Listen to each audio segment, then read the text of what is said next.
They say that artillery is the king of battle because when the iron flies, the damage to fortifications and to the human body is terrific. There are, of course, examples of this in military history, but the experience of both sides contesting possession of Harper's Ferry in September 1862 is not one of them. Recognizing that the situation that developed at the ferry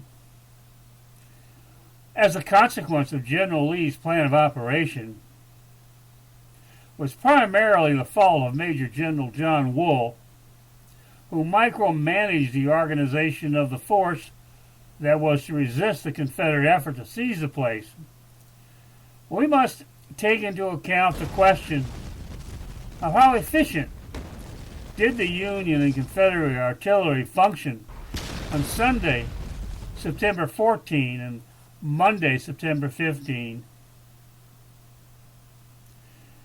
The Union artillery was represented by 4 organized batteries and by an inventory of guns in the control of Colonel Miles and handled by the gunners of Companies A and F of the 5th New York Heavy Artillery Regiment. Of the 4 batteries, only 2 of them were manned by experienced gunners. Both Captain Silas F. Rigby's 1st Independent Indiana Battery and Captain Benjamin F. Potts' Ohio Battery had seen actions while attached to Fremont's army in the spring. First, under Milroy and then Schenck, the 2 batteries were in action at the engagements that occurred at McDowell, North Mountain, Cross Keys, and Port Republic. When Lincoln ordered the creation of the Army of Virginia in June 1862, the 2 batteries became attached to Piatt's brigade, then subsequently White's, and were posted at the forts that were constructed at Winchester. Captain Rigby commanded a 6-gun battery of 24-pounder howitzers. Potts, a battery of 4 3-inch James rifled guns, and 2 12-pounder Napoleons. When White abandoned the forts at Winchester on September 3, 1862, destroying the heavy guns just recently placed there, as well as ammunition and supplies, and retreated to the ferry, Rigby brought with his battery 600 rounds, 100 rounds per gun. What amount Potts brought with his battery is not known, but the record shows upon his arrival at the ferry, Potts obtained 1,000 rounds from the arsenal. On June 25, 1862, General Wool had sent Phillips' 2nd Illinois Light Artillery Battery M, composed of 4 6-pounder rifles, from Baltimore to Martinsburg, where it remained until General White abandoned that place and removed himself to the ferry on September 12. Potts had been a captain of an infantry company in the 32nd Ohio, mustering to service in August 1861.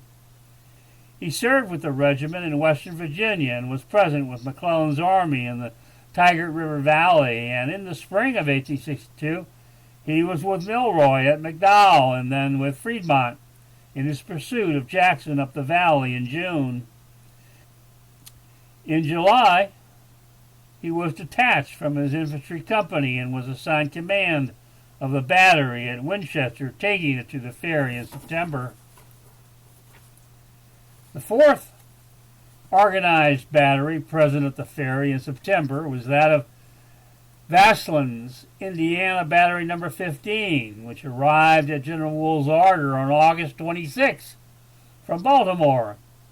The battery was organized at Indianapolis in July, and it consisted of 6 3-inch James rifles. The company that supported it were mostly German immigrants.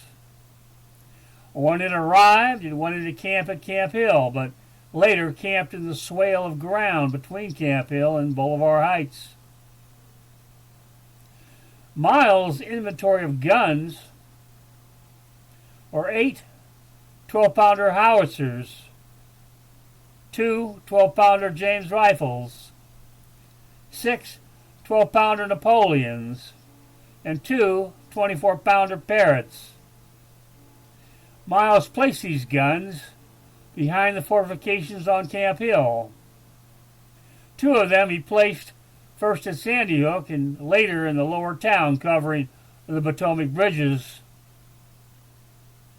To operate these guns, Miles called upon General Wool to send him experienced personnel, which Wool did in July. The men sent were Companies A and F of the New York Heavy Artillery. Captain Graham commanded Company A and Captain McGarth Company F. Wool also sent the regiment's major, Henry McIlvaine, who became Miles' chief of artillery.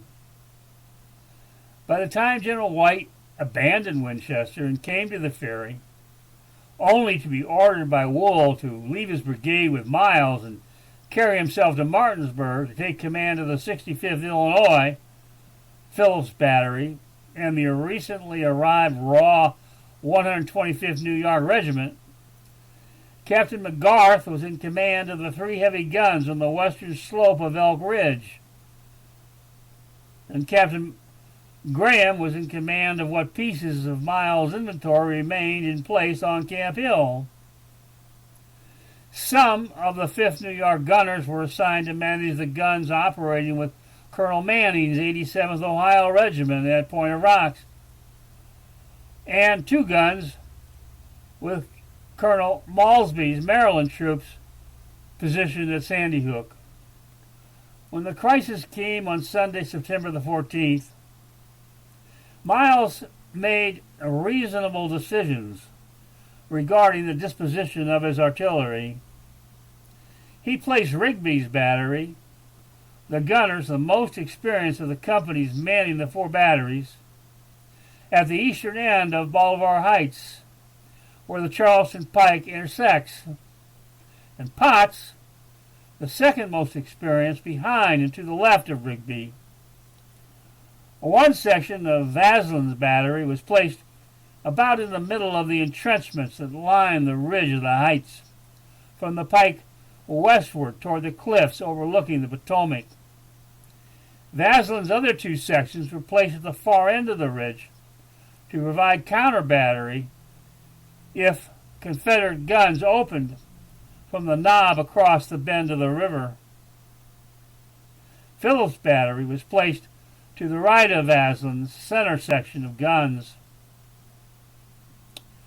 The special commission that judged Miles' performance after his death found fault with the fact that by Monday morning, about 7 a.m., the 4 batteries in action on Boulevard Heights had exhausted the available supply of long-range ammunition, though at least 30 or so rounds of canister was available to serve each gun. The Commission's finding of fault on this score is without objective basis in fact, but the record shows that fault for the fact more ammunition was not available lies with General Wool, not Colonel Miles.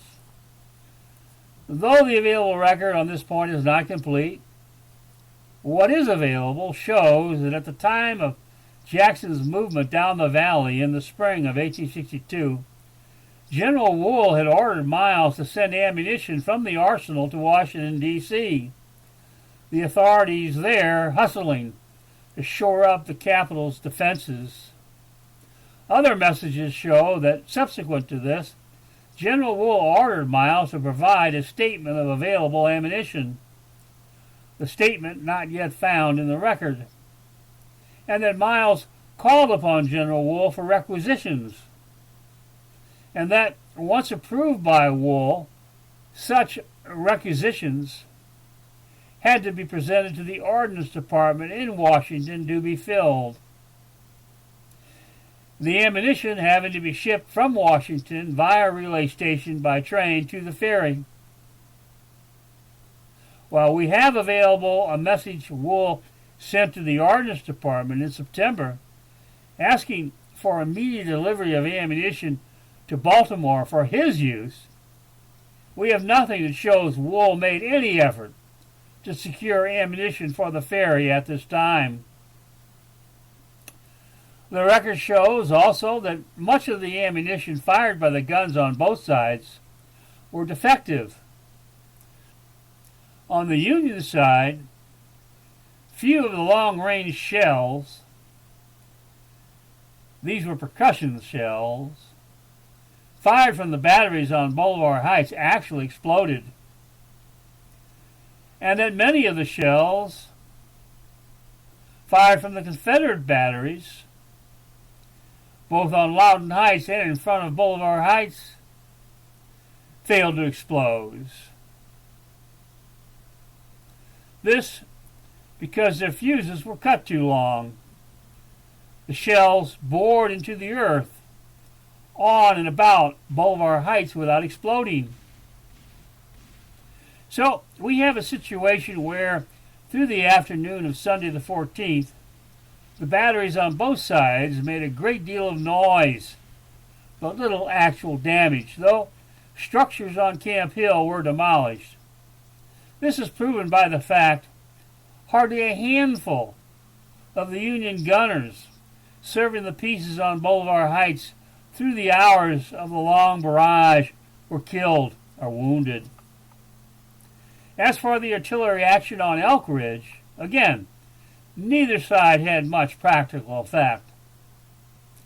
In his statement at the Special Commission hearing, Captain McGarth stated that he had directed the fire of the 3 heavy guns, 2 9-inch Dahlgren guns and 1 50-pounder Parrott, toward Solomon's Gap, some 4 miles to the north of the battery's location.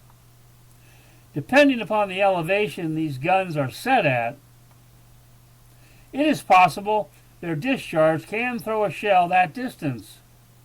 But the gun tubes weigh some 9,000 pounds, making it questionable how McGarth could move them out of their embrasures facing toward the ferry and turn them around to face Solomon's Gap. Even if this actually was done, McGarth was throwing shells blindly over 4 miles of woodland, with no ability to sight the flight of the shells to land in or about the gap. On the Confederate side, nothing can be found in the battle reports which suggest McGarth's battery fire impeded the progress of Kershaw's brigade southward along the mountaintop. As for Captain Graham's use of the guns positioned on Camp Hill in suppressing the fire of the Confederate batteries appearing on Loudoun Heights, while early in the exchange he had some momentary success, by early afternoon his men were hunkering down to avoid the missiles raining down on Camp Hill from Loudoun Heights. On balance, what is objectively clear from the record here is that the Confederate bombardment of Bolivar Heights, Camp Hill, and the swale between had the effect of forcing the men of the Union garrison to keep themselves in their foxholes, in the ravines and gullies, and shifting their hiding places as the enemy guns found their range. A description, perhaps a bit romantic, is provided us by a member of the 9th Vermont, who wrote this in the regiment's history. No sooner is dawn broken over the mountaintops on Sunday morning than we saw that the rebels had spent a busy night on Loudoun Heights and were working like beavers on batteries in 2 places. Immediately, our batteries on Camp Hill opened an ineffectual fire on them. We watched them uneasily as our shell crawled slowly up toward them, but never seeming to reach them. asked each other anxiously, can it be possible that they have succeeded in dragging guns up there?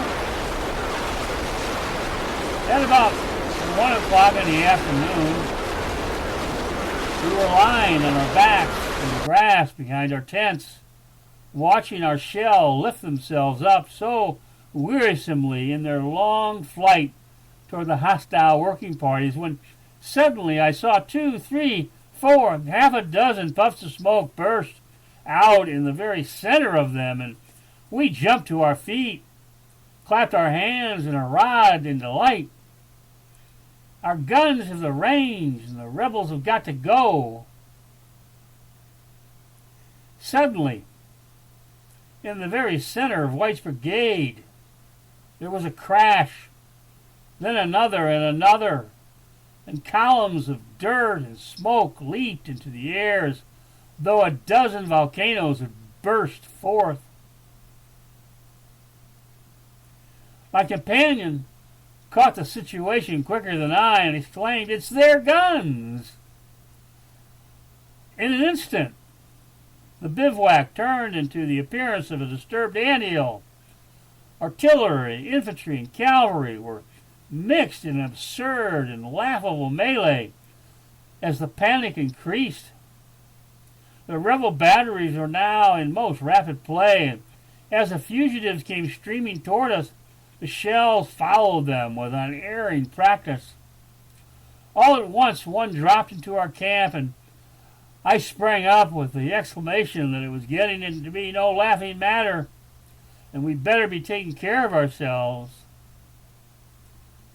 Then, in a cool and quiet way, our 4 companies in camp fell into line in their company streets, and as the shelling increased, at the word of command from Stowell, we marched by the flank up the slope of Bolivar Heights and lay down over the crest, where the shells skipped over our heads into the valley beyond.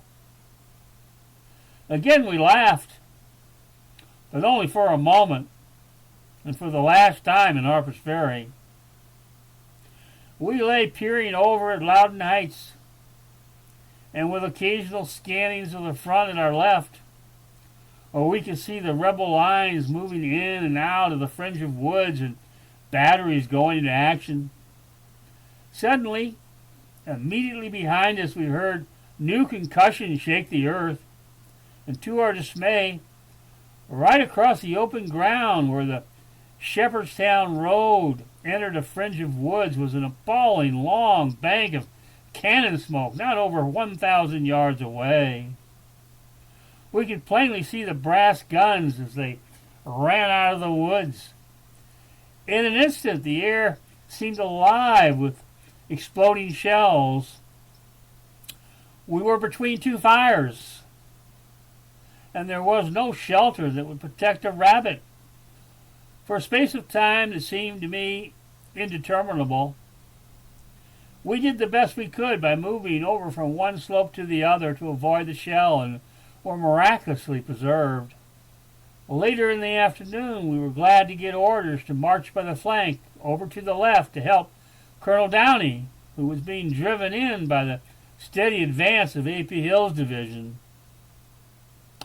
Of this movement, Colonel Trimble, commanding our brigade, in his evidence before the Court of Inquiry, says, "When I asked Colonel Woolard to send his regiment, the 125th New York, to support Colonel Downey, he said it was no use to march that regiment to meet the enemy. They were so panic-stricken he could not hold them together to face the enemy. And I was compelled to send Colonel Stannard with only 4 companies of his Vermont regiment to support Downey. There were portions of other regiments, I have ascertained since, that had already become panic-stricken and left. Stannard, as corps officer of the day, conducted us to Downey's support, and though a very exposed movement it was, executed as coolly and steadily as though we were veterans, and yet we were no more experienced than the other regiments who had become panic-stricken, terror-stricken, and Colonel Willard was an experienced and gallant West Point officer. I do not believe the same number of men from any other Vermont regiment under the same fire and helpless exposure would have been more calm and undaunted.